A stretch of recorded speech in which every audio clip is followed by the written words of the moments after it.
रोहित की दीदी समीक्षा की शादी अर्पित से हुई थी। रोहित 20 साल का था जो कि अपना पूरा दिन मोबाइल पर ही निकालता था। कभी पबजी खेलता तो कभी यूट्यूब चलाता।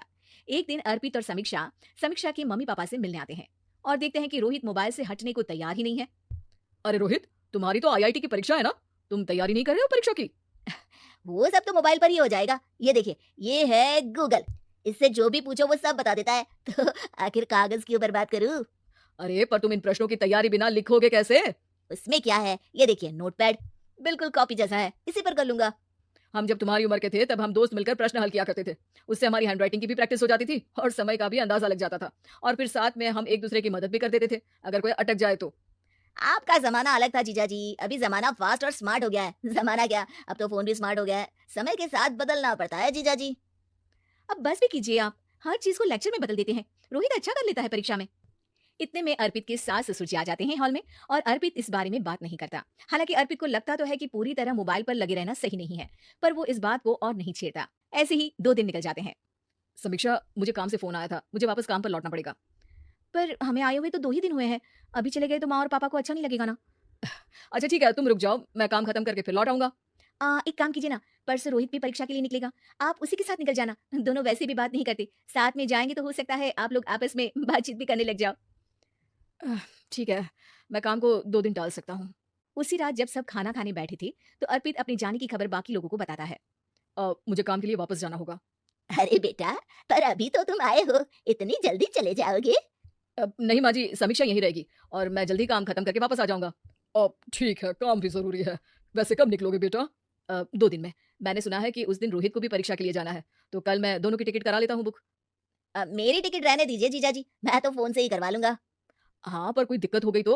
अरे कोई दिक्कत नहीं होती जीजा जी, फोन सब कर सकता है। हमारे फोन के रिचार्ज से लेकर टीवी का रिचार्ज सब रोहित यही फोन से बैठे बैठे कर देता है। अब ये नई चीज तो हमारे समझ के परे है, पर अच्छा है कि रोहित जानता है। हमारी मेहनत इतनी कम हो गई भाई। हाँ, पर अगर टिकट नहीं मिली तो? अर्पित की बात पूरी होने से पहले ही बिजली चली जाती है। अरे ये क्या हो गया, आपने बिजली का बिल भर तो दिया था ना? अरे नहीं, मैं तो भूल गया था। अरे टेंशन मत लो माँ। देखा जीजा जी, आप बिजली का बिल भी भर सकते हो, समय बदल गया है। एक बार फिर अर्पित इस बात पर बहस नहीं करता। अगले दिन जाकर अपनी टिकट करवाता है और पैकिंग कर रहा होता है जब शाम को अचानक से रोहित के चिल्लाने की आवाज आती है। नहीं प्लीज प्लीज हो जा, ऐसा मत कर यार, प्लीज हो जा। अरे क्या हो गया रोहित? दीदी, सर्वर हैंग हो गया, मेरी टिकट नहीं हो पाई दीदी। क्या मतलब टिकट नहीं हो पाई? इतने में वहां रोहित की मम्मी और पापा भी आ जाते हैं। अरे क्या हो गया? माँ, मेरा टिकट नहीं हो पाया, सर्वर डाउन हो गया। अरे पर तूने तो बोला था कि हो जाएगा।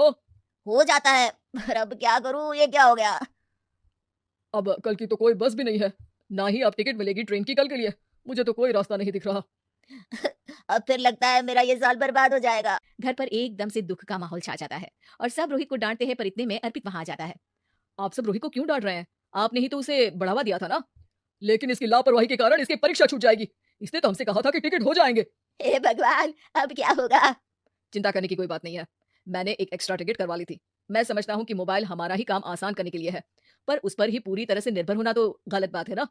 रोहित टिकट को देखकर बहुत खुश हो जाता है और जोर से जाकर अपनी जीजाजी के गले लग जाता है। सॉरी जीजा जी, मुझे आपकी बात ध्यान से सुननी चाहिए थी, पर थैंक यू सो मच। हाँ बेटा, तुमने तो इसका भविष्य बचा लिया। शिक्षा, दूसरों से मदद मांगना गलत नहीं, पर दूसरों पर निर्भर हो जाना गलत है।